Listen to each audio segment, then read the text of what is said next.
think this is, oh, okay. Okay. I was going to go for it. Hey! Good God. Okay, we got any juice on this one? Maybe not. Maybe you can all hear me. It's coming, it's coming. Oh, it's coming, okay. Talk. All right, we good? Yeah. Can you hear me? Okay, good. And good afternoon. I'm Willard Jenkins, Artistic Director of DC Jazz Festival. I want to welcome you to one of our Meet the Artist sessions. And at these particular sessions, what we like to do is offer our audience and our community an opportunity to kind of get up close and personal with some of our great artists who are performing during the festival.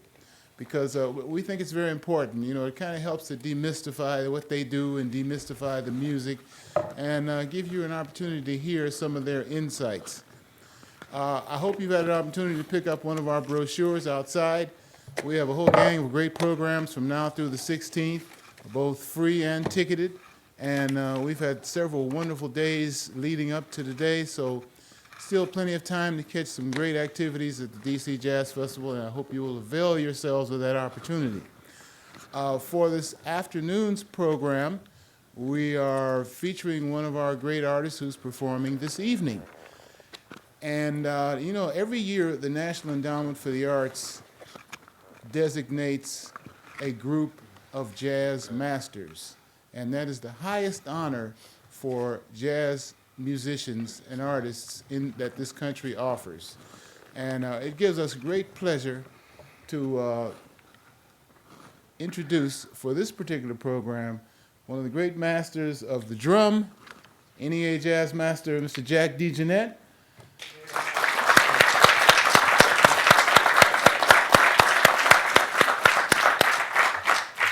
And our moderator is one of DC's leading jazz scholars and jazz men about town, Mr. Bill Brower.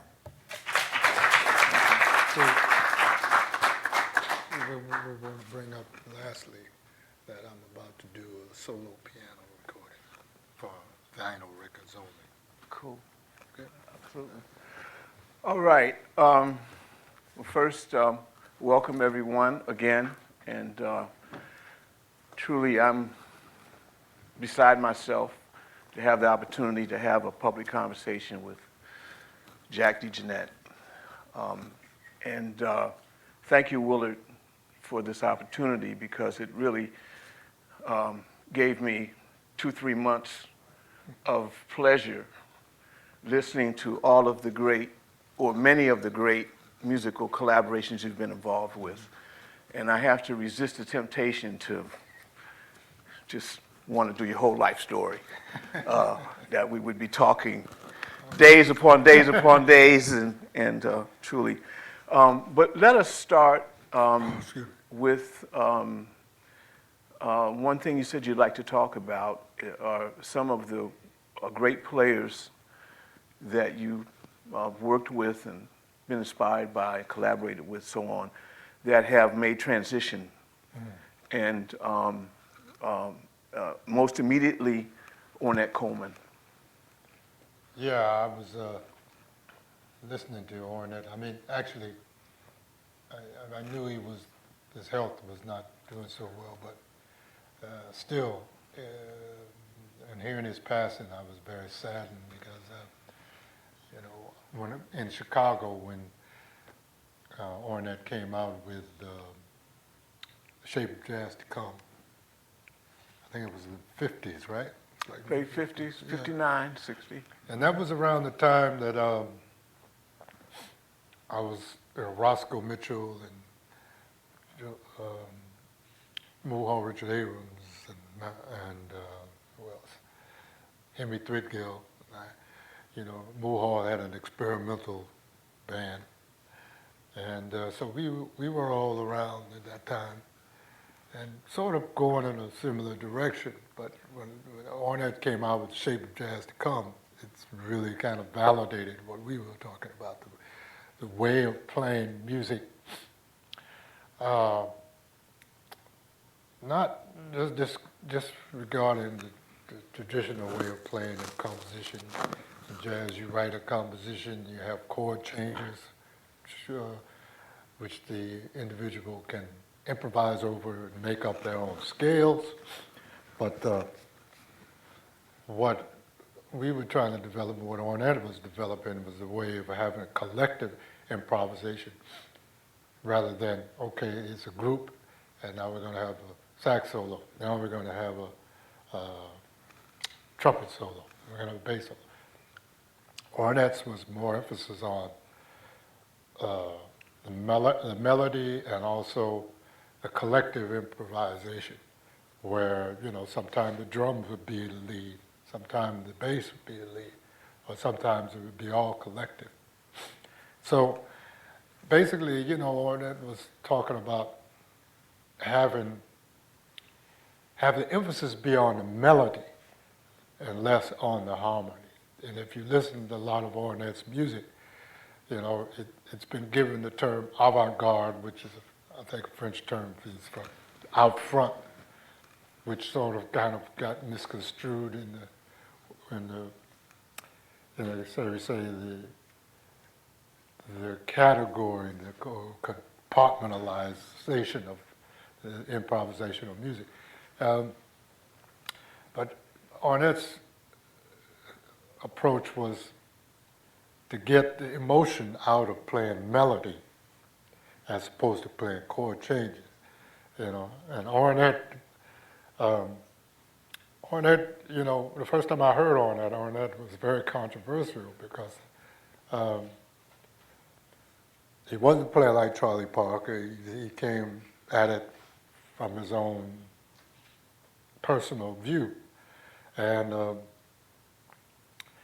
what he was concerned about was there's a big challenge to get him, you know, emotion out of just playing the melodies. So if you hear Ornette's improvisations, there might be a collective improvisation going on, and it sounds quite busy, but you always hear some kind of melody in that playing. And so it caused a lot of controversy with traditional jazz musicians in the jazz world because, first of all, he was playing a plastic alto saxophone, which looked pretty bizarre, but sounded really great. And he didn't use a piano. But if you go back and listen to those compositions, the first thing I thought is, well, Ornette had such control of dynamics, and he could make the saxophone be melodic or make it speak in tongues. So my first thing was like, oh yeah, this makes perfect sense. And this guy must have gone through Charlie Parker, you know. And it wasn't 2 years later when I was fortunate enough to be a member of a group that Pat Metheny put together called Song X.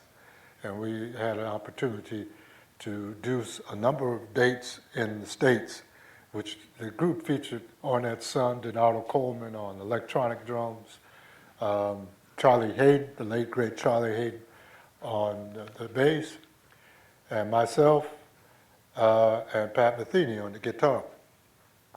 And it was during that period when I spoke to Ornette, like backstage, and I said, Ornette, I said, you know, you created the harmonic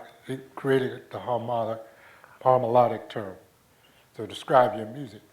And I also similarly did the same thing, something called multi-directional music.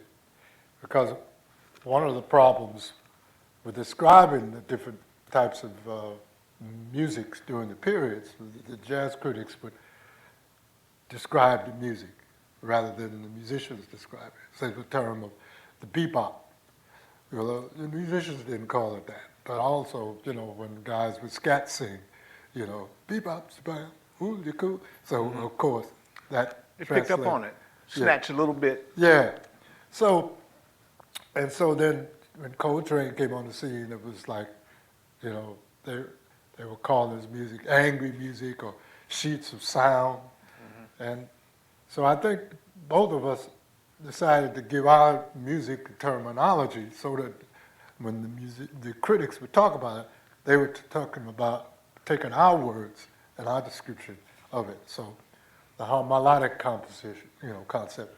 When you just talk about Ornette, you say, you think of melodic. Anyway, I said to Ornette, I said, listen, man, I said, you play, you speak in tongues on the saxophone. I said, but when the first time I heard you, I said, you had to have gone through Charlie Parker. He said, well, yeah, he's from Fort Worth, Texas. He said that,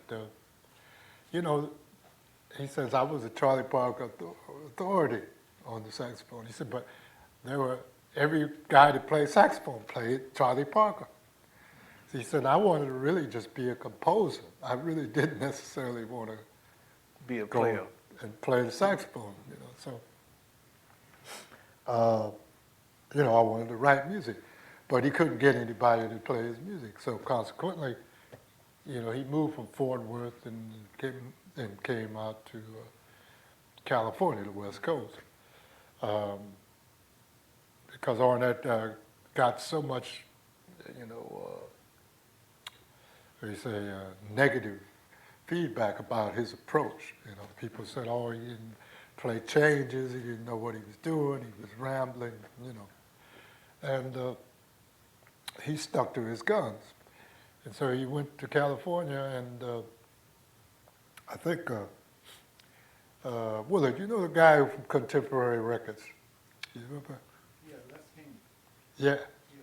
So Ornette wanted to get his music played. So I think he was approached by him, and he was going to do a record date.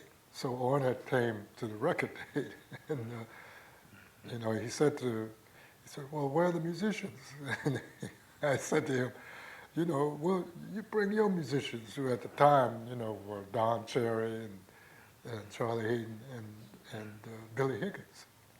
And so that's how the first record date with Ornette started. The Shape of Jazz to Count. So when that hit in Chicago, what was did it divide the music community? Advocates, opponents? Well, I mean, it freed us up, I mean, I played, a broad scope of music, I was playing blues, rhythm blues, I was playing for singers, and dances, and also, more open type of music. I was also playing with Sun Ra. Were you one of the few musicians playing in all those contexts, or crossing over in that way? Yeah, I was quite comfortable doing that.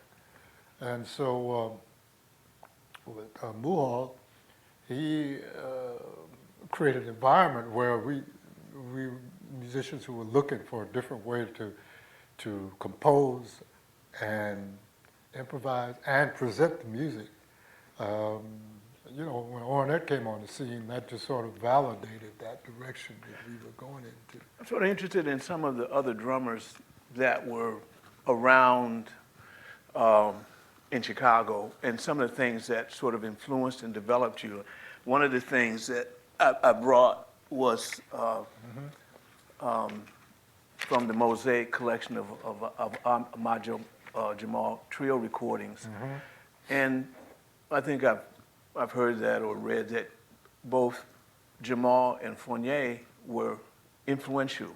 And this would have been sort of in the 50s, at a point where you were maturing as a teenager, coming into your young manhood in the early 60s. Right. So could you talk about who were the players around Chicago that you specifically were interacting with? And I'm interested in how that played out with the players that were sort of more on the free side versus more on the more traditional side. And Okay. I'll throw some names out, Al Fielder, Bob Crowder, I want to get into Morris Jennings. Yeah, let's get into some of that. Yeah, so Al, McCall? Yeah, Steve McCall, the great legendary drummer. What's his name? He was a mentor to me. Wilbur Campbell. Okay. So Wilbur had this way of playing,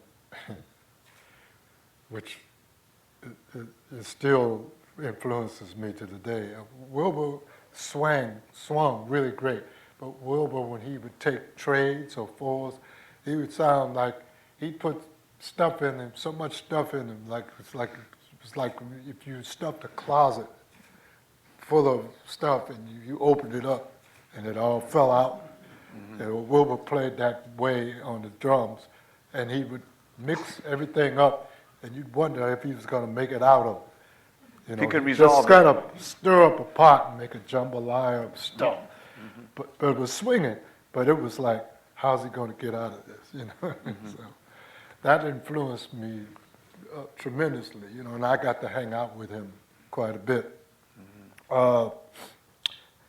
Vernell, I never got to meet Vernell until later when he came to New York, but Vernell was a big influence on me getting me into drums because of the Ahmad Jamal at the Persian recordings. He was featured a lot with his brushwork.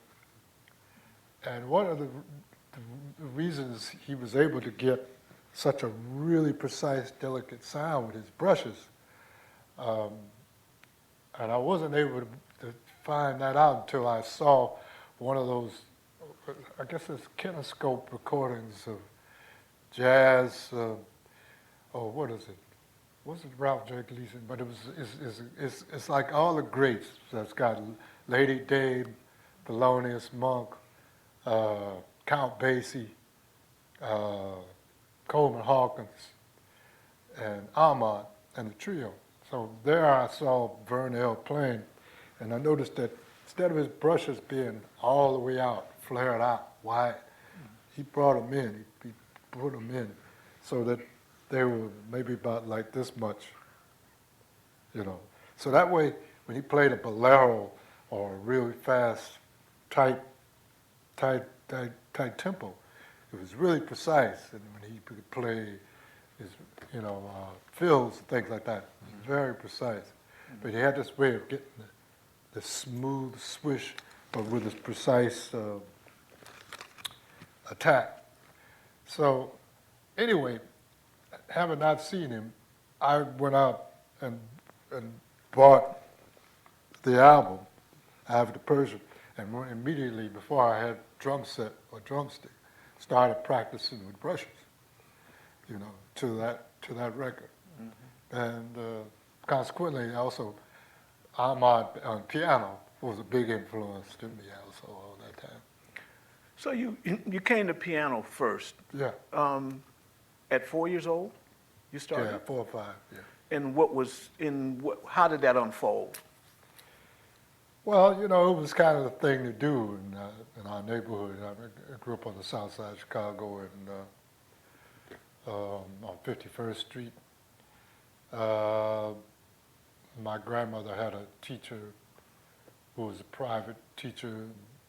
She graduated from the conservatory. She had a very, very sort of a progressive way of teaching young children to play music. It was fun. So I went to her and had formal lessons, mainly classical. Name was Viola Burns.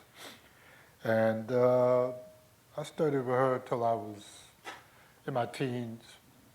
Excuse me. And I lost interest in piano until I think Fats Domino came out. When you say into your teens, 13, 14? Yeah. Early teens?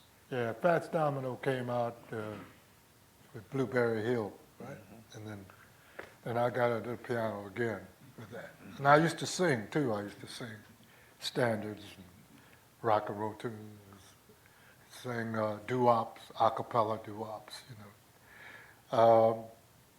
So then when I was in high school. I'm just interested, Yeah. when you were getting this formal training, did you Yeah. develop an affinity for any particular composers, anything that you really liked that has stayed with you, sort of in your resources? Yeah, I mean, I liked, I like Satie, Beethoven, Eric Satie, Bach, and then after that, I started really focusing more on jazz because I had an uncle who was a jazz DJ. Mm-hmm. So I had access to a lot of the jazz records.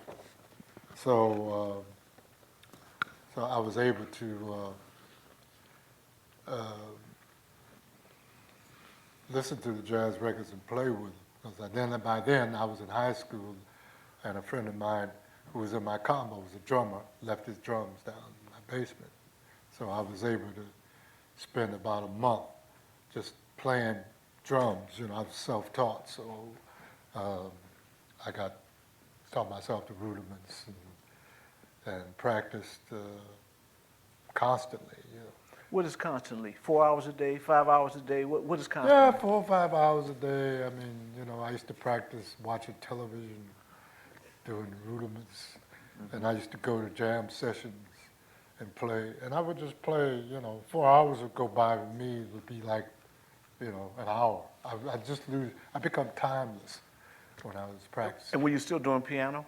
Yeah, I had the luxury of having a whole day to myself and rehearse, practice for an hour on the piano, 4 hours on the piano, 4 hours on the drums, take a break, and then go out in the evening and go to the jam sessions. Did you also get into the bass at some point? Yeah, I played a little bit of bass, I got more into it once I got up to New York. I played in high school in the concert band. And the concert band is where I played marching band, played bass drum and then played snare drum. And which is where I got into Ahmad Jamal and the trio. And instead of going to my regular classes, I would cut classes and go to the music room. And me and two other players, one guy was a flute player who happened to play drums, like Vernell Fournier, and another one was a clarinet player named James Willis, who's since deceased. He wound up playing bass. And we all were into, but not for me, Ahmad Jamal. So we used to go up and play. I play piano, and we play those tunes, and play for like functions, at the high school. And I don't know, this may just be all in my head.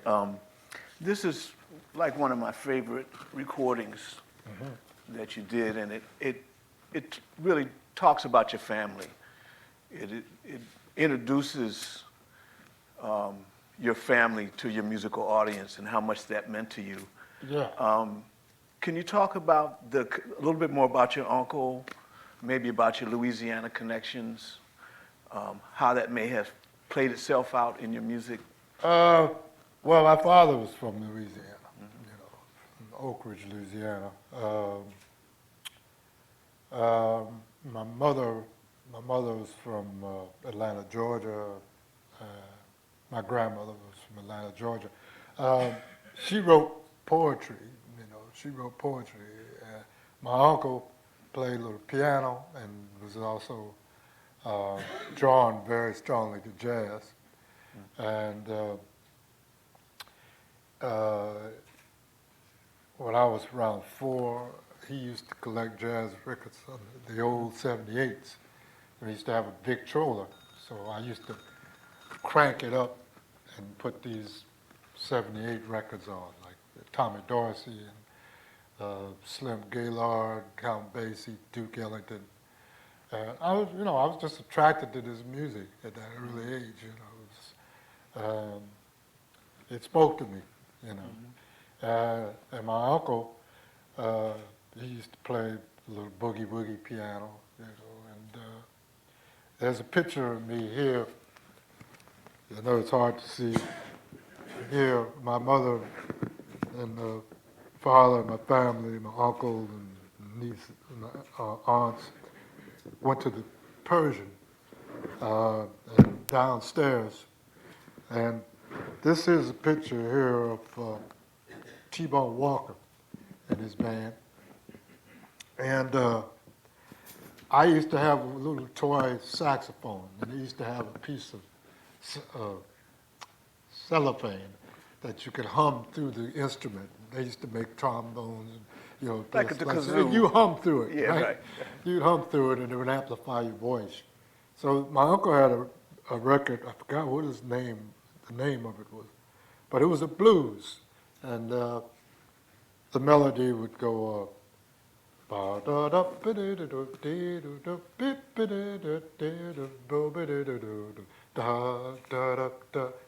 So my uncle took me down there, and he convinced me to bring my little saxophone with me. So they got T-Bone to let me sit in with the band. So I knew this tune, and so I got up, and you see T-Bone holding this little microphone down, and I started playing this blues.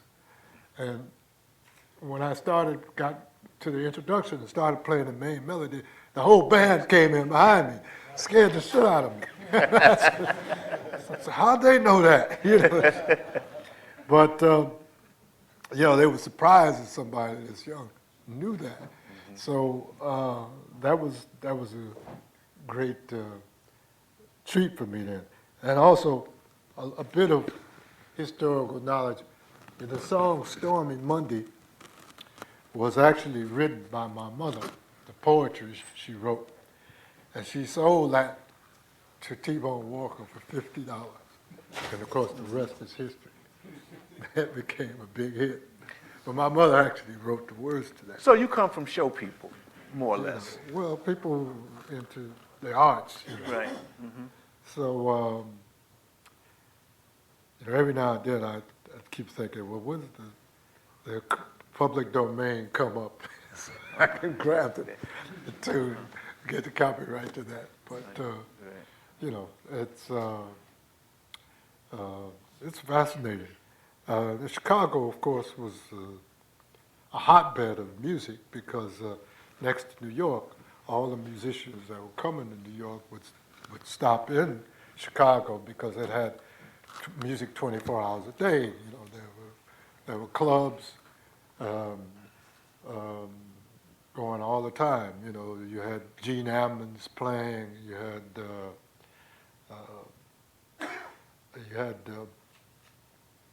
what do you call it? Joe Siegel had his the jazz showcase, and he featured artists like Wilbur Campbell, Jody Christian, the late Jody Christian piano, or Ira Sullivan, the late Nicky Hill, and so I had a chance to go sit in and play with them. Eddie Harris, I played with, and I played with Sun Ra. So you ended up in the chair with Eddie Harris, in the drum chair. Yeah, I wound up playing with him because Eddie had just come out with Exodus to Jazz. Harold Jones, great Harold Jones, was playing, but Harold was studying at Roosevelt and getting his master's degrees in percussion. And so he had some finals, and so, I played, at that time I was playing around Chicago on drums and piano. So he hired me on drums to fill in for Harold. So that was when I first got my first opportunity to travel. We went to, we played Kansas City, a place called the Mardi Gras, and then we went to the Showboat in Philadelphia. And at that time, I think the band was Willie Pickens on piano, Joe DiOrio, and what's his name? Melvin Jackson on bass. So and it was Eddie who told me. He said, you play good piano. He said, but drums. He said, if you stick to drums, he said, one day you got to make a decision which one is going to be your mark. So Eddie played everything. He played piano. He played trombone, and eventually he made his mark. Made saxophone his main instrument. So I thought about it for a while, and eventually, when I came to New York in '64, I brought my drum set up with me and went up to Minton's in Harlem and sat in with Freddie Hubbard and John Patton, the organist, was there. And after I finished playing, he asked me, hey man, you got a set of drums? If you do, he said, you got a gig. So that's when I decided, okay, I'm gonna make drums my main instrument. So how did you get situated on the Lower East Side? Well, I have Patrick, the late great Patrick. Chicago connection? Huh? Was he Chicago connection through the band? Yeah, because he used to live around the corner from me, and Pat helped me with learning how to play chord changes and things like that. And he used to come over to my house to help. And he used to play with Sun Ra too. He, like me, he would play all kinds of gigs, but play with Sun Ra during the time that, what's his name?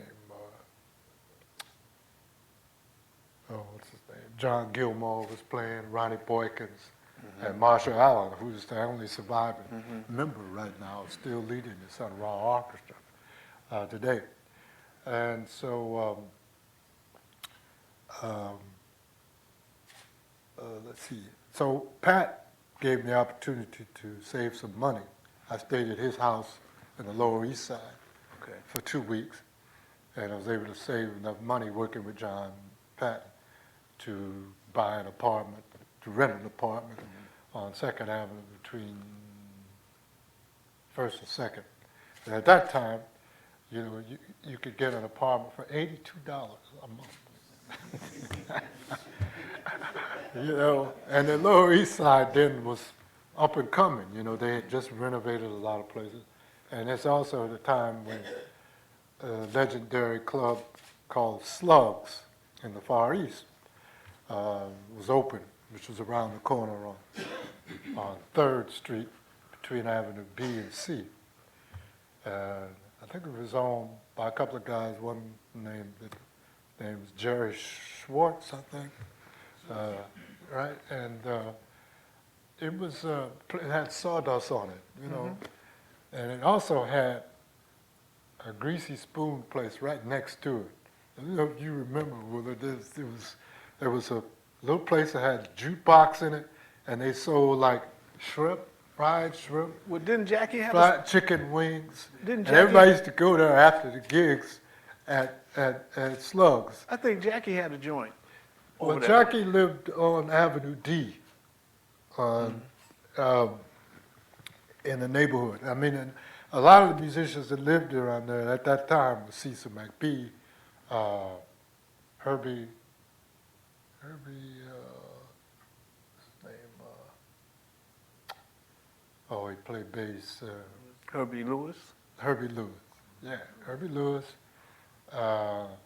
Henry Grimes,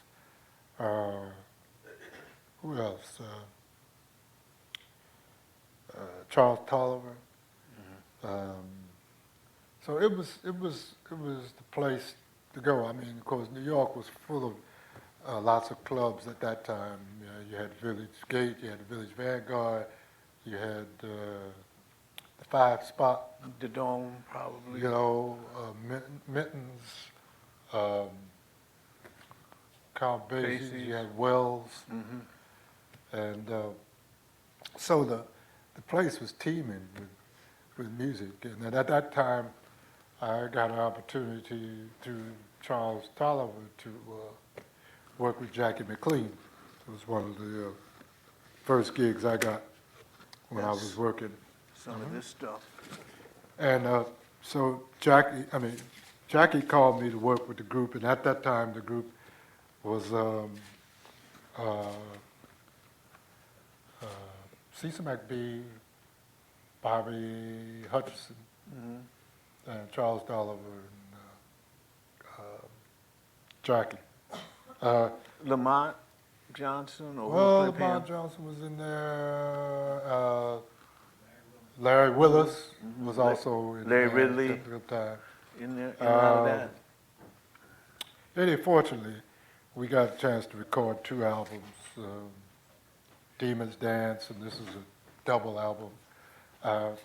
Funny thing is, these records weren't released until, actually, the first record I was on was recorded with Charles Lloyd, with Charles Lloyd, was the Dreamweaver. This came out after that. Right. But the Charles Lloyd Quartet, which featured Cecil McBee, Keith Jarrett, and myself, and that was the first group I toured internationally with. So was there pretty strong music community interactions, sharing, shedding? What was the situation around, around the Slugs and in that? Oh yeah, it was like, well, at that time there was a lot of guys had lofts, so there was a lot of lofts, a lot of playing, a lot of sharing music. Tolliver and I played a lot together, went around and jammed. And also, another great drummer who just passed, had his 90th birthday, was Roy Haynes. And Roy Haynes and I got real close when I first came to New York. So Roy and I used to go around, all around New York. Sometimes we'd go and we'd sit in. I'd play some organ, some drum, And so Roy, I understood what Roy was doing, and he liked that. We've been like close ever since. In fact, he played on my first record as a leader. The DeJohnette complex. Yeah. That piece. How would you compare that Lower East Side scene to the situation you left in Chicago vis-a-vis lofts, alternative music spaces, camaraderie, philosophical orientation to take the music in new directions? Well, Chicago, I think it has to do with rhythm, and vibration, frequency. Chicago was more laid back. Your time thing, you had more time to do things. And New York, I remember Richard Abrams told me when I decided to go, and he just said, man, because a lot of guys were afraid to come to New York or didn't know it as a big apple because, it was more intense and people, the rumor was it was more hostile. And so Moore just said, listen, man, he said, New York ain't no different than Chicago. He said, it's just more intense. He says, but it's, it's got the same thing, just more of it. So that kind of relieved me, So when I came to New York, I didn't feel I didn't feel scared. I mean, I kind of slipped into the rhythm, shall we say. It was more intense, it's faster, intense that, a lot of people were vying for work, in all the fields of the arts. But there seemed to be enough, if you were good, if you were, you were at the top of your game, you got a chance to play with the best. And that's what and still does, drew everybody to New York, was to get the chance to play with all these players, When I first got to New York, I went to Birdland and And then there was this great, you know, legendary place, Birdland, with Pee Wee Marquette there. And when I was there, I think I got a chance to sit in with Al Gray and Billy what's his Mitchell? name? Billy, The tenor player, Billy Mitchell. yeah, Billy Mitchell. And of course, in the house was, what was it? Tony Williams was in the house. Who else? Hank Mobley, you know. So, you know, and I'm like, wow, man, you know, I'm in Mecca, you know. And so I got a chance to sit in with Al Gray, Billy Mitchell, and I actually got a chance to sit in on piano and drums in both of them. And so that was really fantastic. And so, yeah, I was just gobbling up music 24/7. You know, it was there, you could find it, you know, at 4 o'clock, you know, you could find music going on. There was always places to play, and I sought places to play, and I sought out the best people to play with. And, you know, and consequently I was sought out, you know, because I just practiced and worked hard, and I wanted to be able to be the best I could be so I could play with the best. Yeah, kind of take a shoot off to the side a bit. You're talking about Roy Haynes. You hung with him. What did you get from him as far as the line of drumming is concerned? Stylistically, something that you... Roy, you know, like Max Roach came through all those great players. He played with Bird, and he played a lot with singers. One of the great things you learn as a drummer, accompanying great singers, is dynamics. Roy played with Sarah Vaughan, you know, and I had an opportunity to see him playing with some great singers, some in Chicago and some in New York. Betty Carter, great Betty Carter, Abbey Lincoln. The thing about Roy was his concept was free. I mean, and he didn't make that concept fit in any situation. I've heard him with his own groups. I've heard him playing with Coltrane, Oliver Nelson. And the thing about Roy was that element of surprise and dynamic, and his touch was so hip, you know, and sophisticated. You know. One of my favorite records is Black Fire. Oh yeah. With Roy and Andrew Hill. Oh yeah.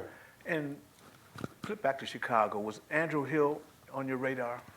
Yeah, Andrew was always different. You know, I mean, you know, Andrew, along with Thelonious Monk and Herbie Nichols, they all Thank you. fit, kind of cross over each other in there, in a way of a personal way of, shall we say, transcending time. They could play in time and be in time, but not of it. In other words, they were free. You know, like Monk, they could swing. They like to have swing around them, but they use it as a juxtaposition to play against. So they weren't necessarily confined to, you know, 1, 2, 3, 4. You know, they could become abstract and play another time against the time they were playing in, and also harmonically in touch. You know, they had these elements of surprise and dynamics that made them stand out. You know. I want to stay on the path of drummers, and you mentioned Roy and Train. What impact? I mean, you were in New York when that band was at its greatest. What was the impact of that band to you, and in particular talk about Elvin, and then if you wish, you can talk about the situations that you had an opportunity to play with them. Yeah, the first time I heard first time I heard Coltrane was there's just favorite things that come out. And the first time, well, actually, I got to hear Coltrane play with a group in Chicago with McCoy, was it McCoy? Yeah, McCoy Tyner, Steve Davis, but Pete LaRocca was in the group. And I think Elvin wasn't available at that time. So I got a chance to hear those tunes that he was going to record with Pete LaRocca playing them. And, you know, that was pretty far out. That was pretty amazing. And the next time I heard Coltrane was at a place called McKee Fitzhughes in Chicago. And then by that time, the level, the spiritual, intense level of the music was expanding exponentially. You know, each set they played was, you know, you think it couldn't go and get any better than that, and it would just keep continuously, the level would just continually keep climbing, get more and more. And when I heard Elvin, I remember my first wife, Deirdre, said to me, you know, we were listening to it, and I was playing drums and piano at the time, and it was so amazing. She said to me, you know, about Elvin, she said, "Are you intimidated by drumming?" She said to me. I said, "Hell no." I said, "I want to do that." You know, that's inspiring me, you know, that the drums could do that. You know, that could motivate and inspire players to play that way. So, you know, that was an inspiration, an eye-opener to me. So Elvin changed the game? Hi? Elvin changed the game? Oh, yeah, Elvin changed the game. I mean, I'll tell you a funny short story about Elvin being able to, you know, playing that way, because he didn't play that way when he first joined the band, but McCoy told me a story the first time John started playing 20-minute solos. And he said the group was playing at a club, and John was really playing, bearing down, and all of a sudden the drums dropped out. And they looked around the drum set, Elvin wasn't there. So they looked around on the, you know, it was a club, and they looked and saw Elvin with his coat on going out the door. They said, "Elvin, where are you going?" And Elvin said, "You ain't gonna kill me." And of course, the rest is history, because eventually he built up the stamina, because, you know. Like play. chasing the train. Well, yeah, it had to be built up, because I understood that, because in Chicago, you know, thanks to Elvin missing a last set in Chicago, you know, I was given the opportunity to play the last set with the quartet. And, you know, I could play well, I could hold my own. I had been playing with the records, and I had been playing the jam session at this club, McKee Fitzhughes. And so the place was packed, and the last set, and so the club owner said to Trey, "Look, let Jack DeJohnette play. He's a good drummer. He plays the sessions, but we gotta, you know, people are waiting. We gotta do something." And so Coltrane nodded his head, went on the bandstand, and I'm like, "Shit, I'm going to play with Coltrane." So I went up and played 3 numbers, and then when I started playing with Coltrane, then I realized why Elvin had to play the way he did, because it was like this, you know. There was a magnetic energy that, you know, you had to play that way, you know, to keep up with him, you know. And so that for me was amazing. Later on, we can talk about it later, like I got an opportunity to play again with him along another one of my influences, Rashid Ali. But, you know, that's another story. Well, you know, so people out there want to ask questions, I'm sure. I'm getting that signal. and I'm just like a third way down my list. I'm going to like turn my back to the audience, but I really can't do that. But if you could, if you want to segue and talk a little bit about what you're going to do tonight with the sons of you know, with John's son and with Garrison's son, and then maybe you can fill us in on that other story and just what it was like. I'm interested in, and you can kind of spin off this, the two drummer situations that you've been in, where you've, and like one would be on this recording, some of the stuff that you did with, where you were in the band with Billy Hart and Miles. But, so if we could kind of wrap the troll thing up and include your, you know, what you're going to do tonight and what we should be, you know, looking forward to. All right, well, let's just say, with regard to the trio, Jack Deacon and trio, okay, there's a family history involved with Matthew Garrison and Ravi. So I've known them both since they were kids, actually. And because I worked with Alice with John in Chicago at the Plug Nickel.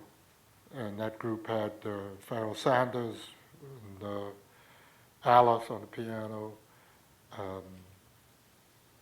Jimmy Garrison on the bass, and the late great Rashid Ali, who had this amazing way. There are three drummers or four who had this amazing way of playing drums in such a way that you could play, I call motion drums. In other words, in a way that created a potpourri of sound in which you could play any way you wanted to on top of it. Andrew Sorrell is another one. Paul Motion's another one. And Milford Gray, another one. And so we're on that line. Where does Sonny Murray fit in all of that? Well, let me finish. I'll tell you. So playing with Rashid was very interesting because what John wanted at the time was he wanted the intensity, the way I played, like Elvin's, and he wanted the cross rhythmic thing of Rashid. And the music sounded really more like maybe chaotic and raw, but it was something in the sound of the music. It's like something in the collective aspect of the sound that had a message to it, you know, that you transcended time and space.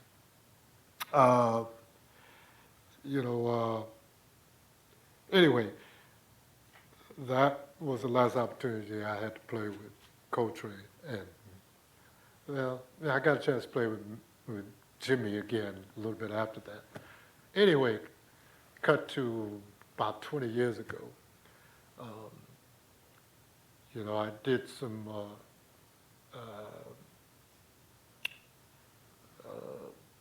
recording. I knew Matthew as a kid and Ravi as a kid, and as they grew up,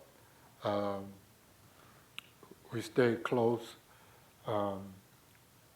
And Ravi, we worked together with Alice, with Charlie Hayden, and who else?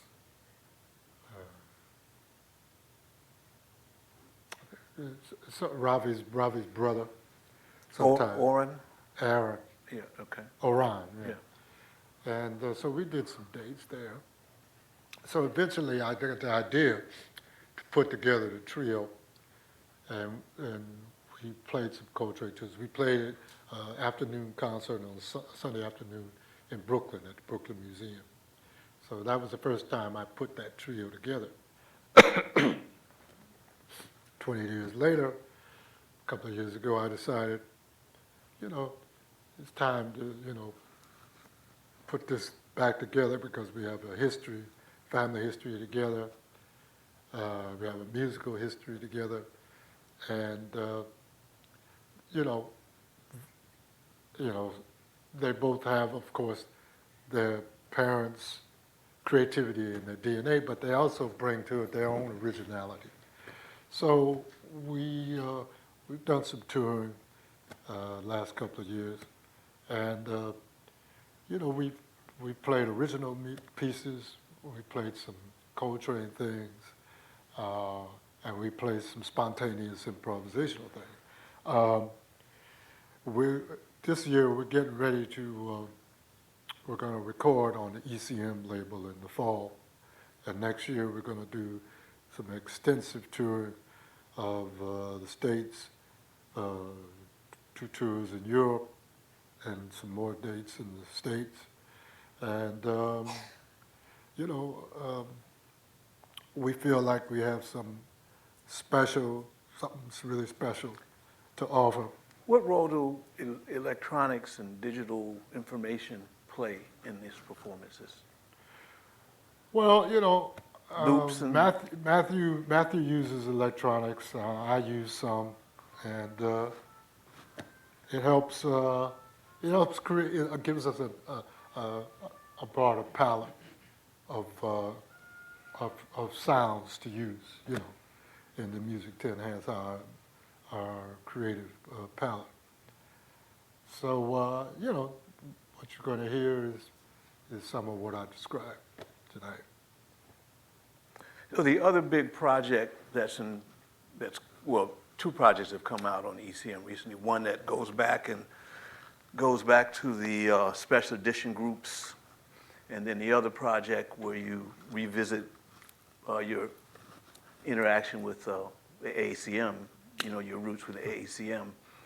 Do you care to explore or talk about either of those things? All right. I mean, how much time we got? Is the audience going to have a chance to ask me some questions? You think? Well, we can go there now. If that's what you want to do. No, I just because I mean, I get into it when I speak, so I'm just trying to watch the time. Well, I'm told it's open. We've been going for an hour. Okay, I just want to check that. Mm-hmm.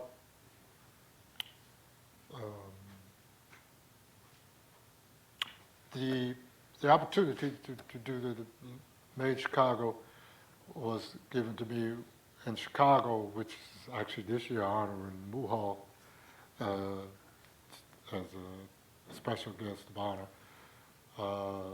2 years ago, the Chicago Jazz Festival gave me the opportunity to come there and present the program. So my first thoughts were to get a hold of, Roscoe and Henry and Moo and Larry Gray, an excellent composer, bassist, and cellist from Chicago. And I also figured that this was such a historic event, I wanted to record it. So I went in my pocket, hired a mobile truck, and recorded it really professionally and got what I anticipated. It was a fantastic performance. Got Manfred Eicher interested in the ECM, and we put it out, and it's been received to wide critical acclaim. We're going to do a few dates in July, 4 dates, as a quartet, but then we're going to do Newport with the quintet, and then this fall we're going to do Cornell University. So looking forward to that. The next project I'm looking to is reuniting me back with the piano. I'm going to be doing a solo piano recording for a French vinyl label. They're only going to record a vinyl. It's called Nouville. They're doing about 6 to 10 recordings. And so they asked me to do a solo piano record, which I've done trio recordings, but it's my first opportunity to play solo piano, which I've been shedding on, and I also got the opportunity to record on a fantastic handmade piano, an Italian piano company called Fazioli, which they are providing the piano for me and also provided the space where I could come and spend amount of time as long as I wanted, once a week, to play and make friends with this instrument. It's a fantastic instrument. It's made from the same wood in Italy that they make the Stradivarius violins from. So it has a remarkable sound. So I'll be doing some original music, some improvisations, and it's a chance for me to, really have some fun. And I'm going to be doing some solo dates in Europe at the end of April next year. So I'm looking really forward to that. I'll be recording actually next week in the studio. Well, before something happens to me,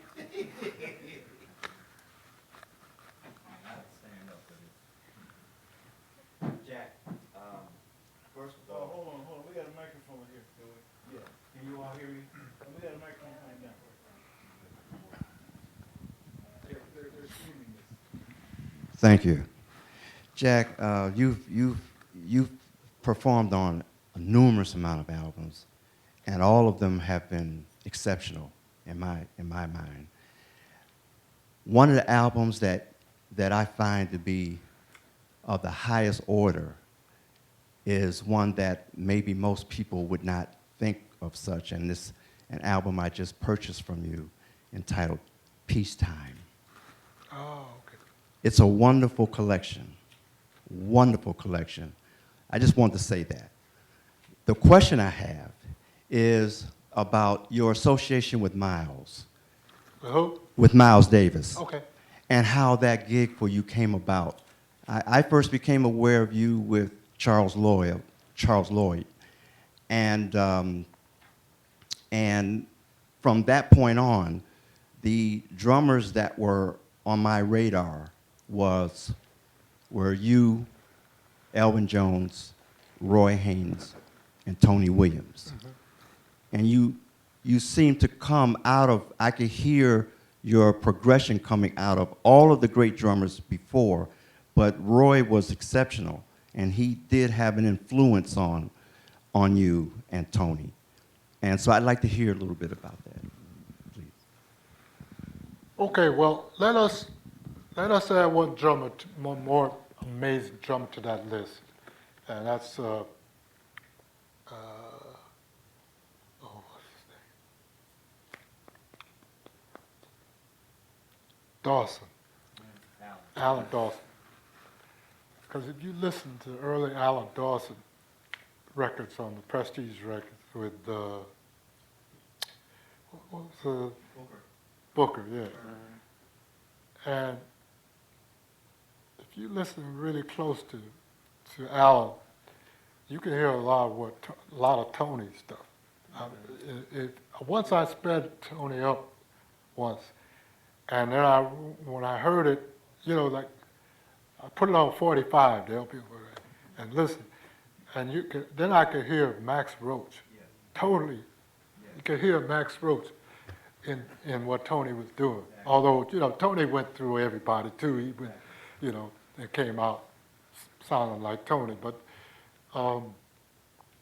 Alan was amazing, and I think I would say if you get a chance to YouTube, there's a video of Sonny Rollins in Europe with Alan Dawson and Niels Ørsted Peterson, and some of the most freest Alan Dawson I ever heard. Have you heard? Have you heard that? Tony's teacher. Huh? He taught Tony. He was Huh? in the background of teaching Tony, I believe. Alan Dawson comes Yeah. directly out of, in a personal way. Yeah. But when I watched that, it's like, because Sonny would change tunes in the middle of it, and they would just follow him. You know, it was so free. But Alan takes some solos. Well, I'll tell you, you know, here's a great story. You know, the PSA is the Percussive Arts Society, you know, and every year they have them different places. I think they had this one in the Midwest somewhere. So there were drummers, Ed Thigpen, me, and Alan. And, you know, after the workshops and stuff, at the bar at the hotel, there was a jam session. So I got the opportunity to play piano. I said play piano. So I played with Ed, and then I played with Alan. And when we played with Alan, I played giant steps with him. It was like this. I mean, and Alan, you know, for me, it's a treat because being a pianist,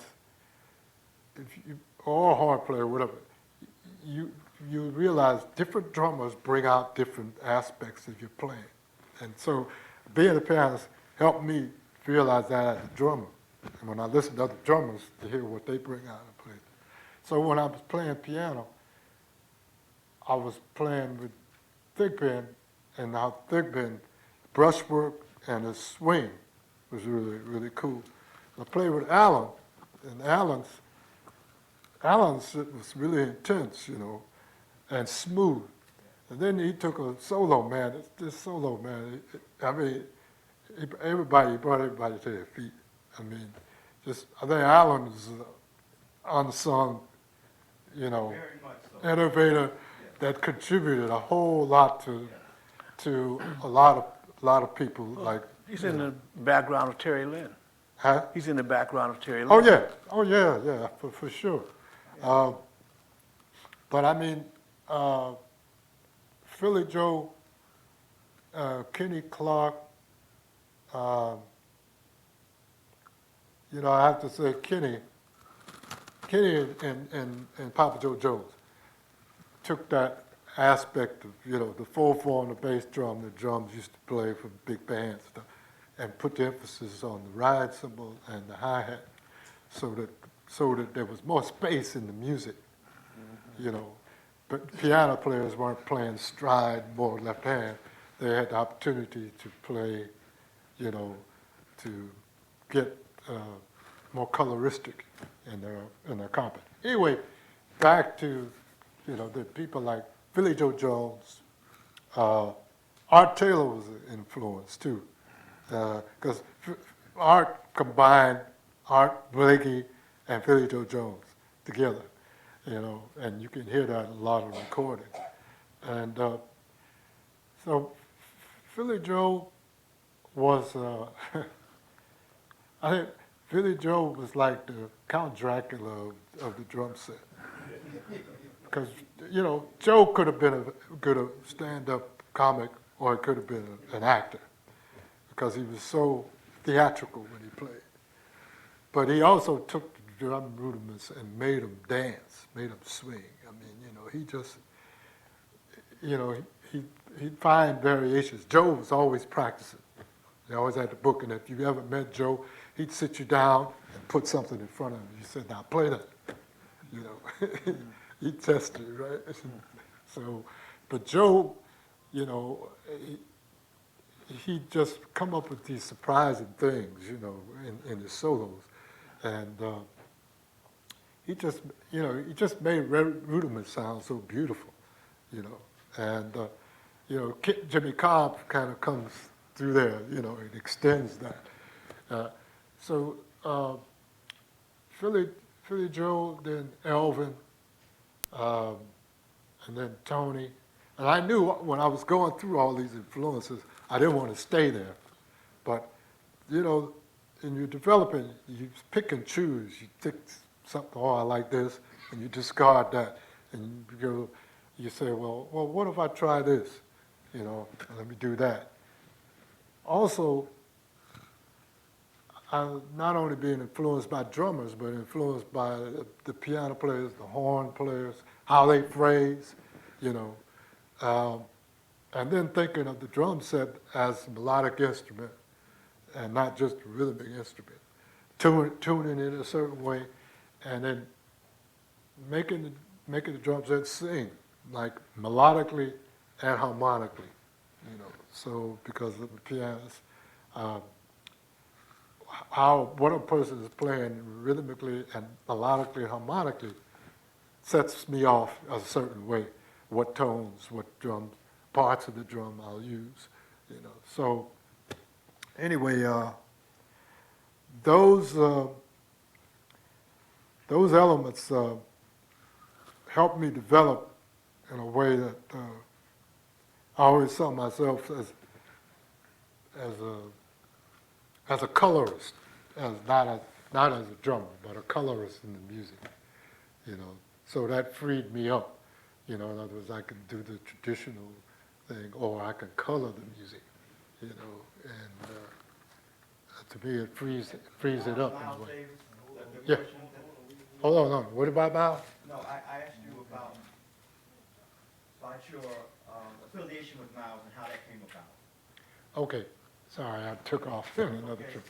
Well, Miles, my first time I played with Miles, I was playing with Miles. I was playing with Jackie McLean at a club. Miles came in to listen, left, and Jackie said, "Hey, listen, you're going to be Miles' drummer one day." He said, "I know you will, because Miles and I have the same taste in drums." So eventually it came to pass. Tony wasn't available. I got the call. I filled in for Tony till Tony came back. When Tony left, or at that time, you know, the band was Ron Carter and Wayne Shorter, Herbie. When Tony left, I got the call. And then that group became Chick Corea, Dave Holler, and Wayne. Well, you know, with Miles, you know, expected you to play what you didn't know. He didn't want you to go up there and play shit you know, the predictable stuff. So he brought that out of everybody that you played with. And, you know, if Miles was a man of few words, so if he didn't say anything to you, you knew he was happy with the music. And if he didn't like something, he would say, you know, don't do that. Find something else to play, you know. So he was a great leader in that sense, that he allowed the music to be free. And he allowed it only because he trusted the creative discipline that we all had to come up with new stuff to stimulate the music every time.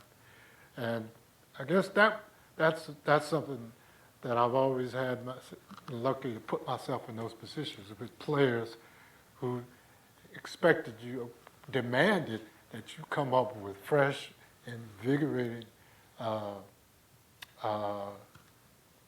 we say, what's the word?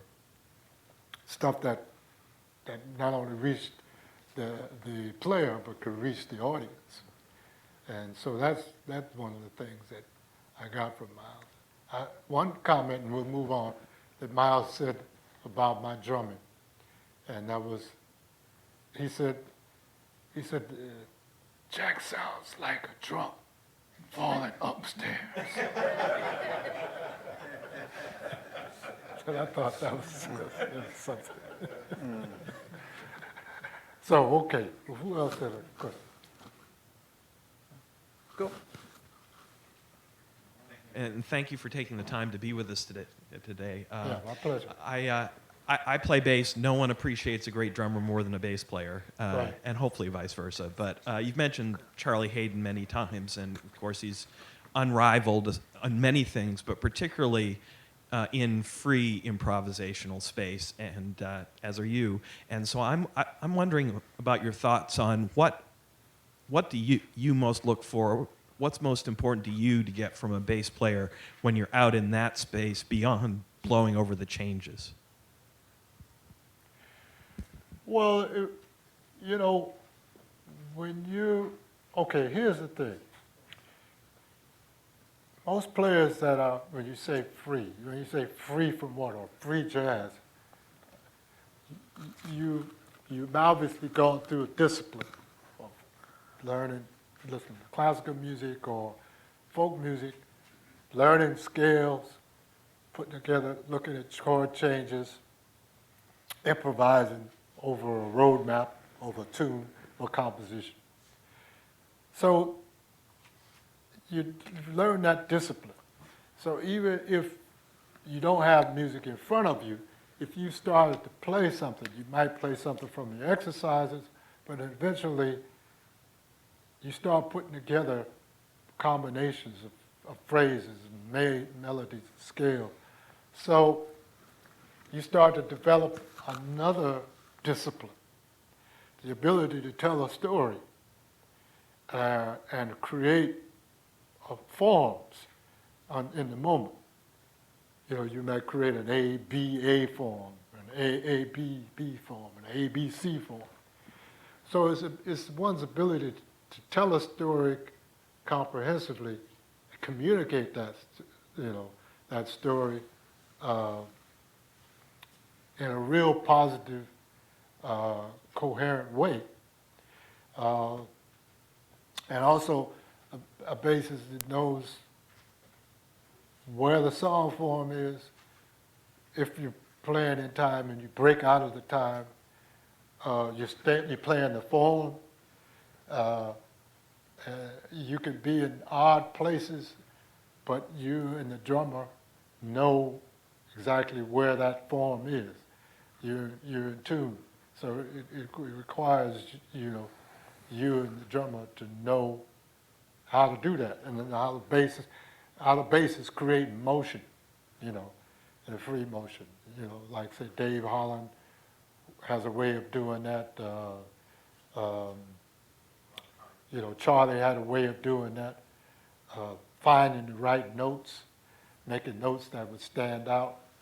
So it's that ability to make an improvisational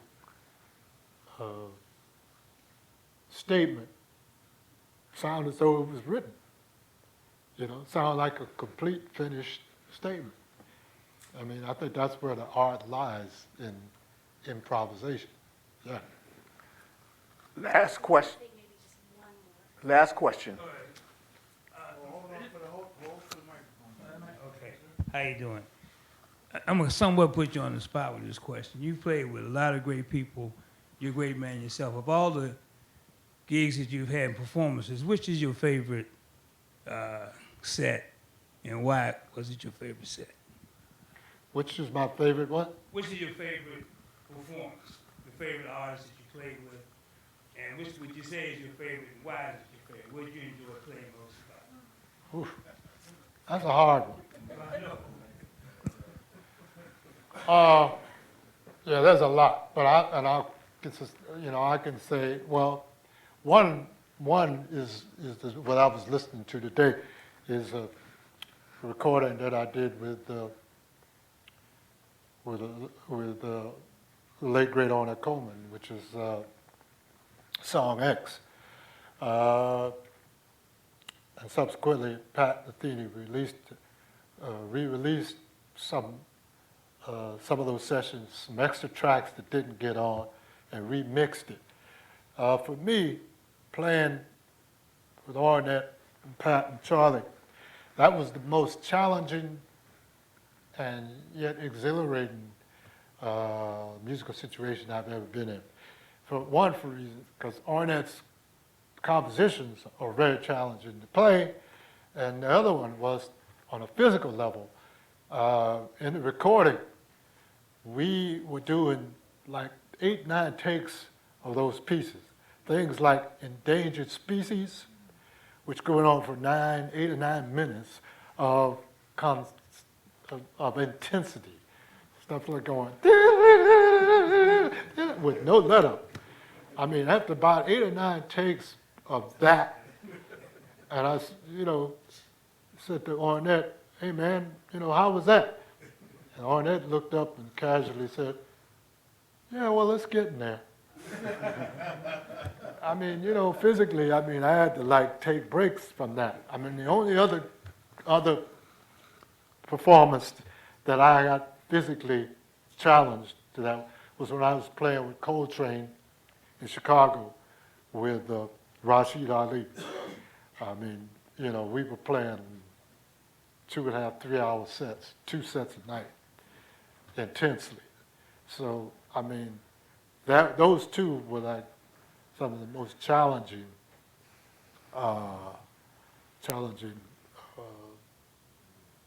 and rewarding gigs that I feel like were really, you know, pushed me to the limit. You know. Yeah. We want to thank you for coming out. And Sorry we don't have more time. and we want I am too. We want to thank Jack DeJohnette and Bill Brower. Yeah, man. Thanks for the question. Pleasure. And we want to thank our host, NYU DC. Some of you didn't even know that NYU has a facility in DC, right? Oh, man. But at any rate, for that, we want to say a special thank you to Mr. Ron Abramson.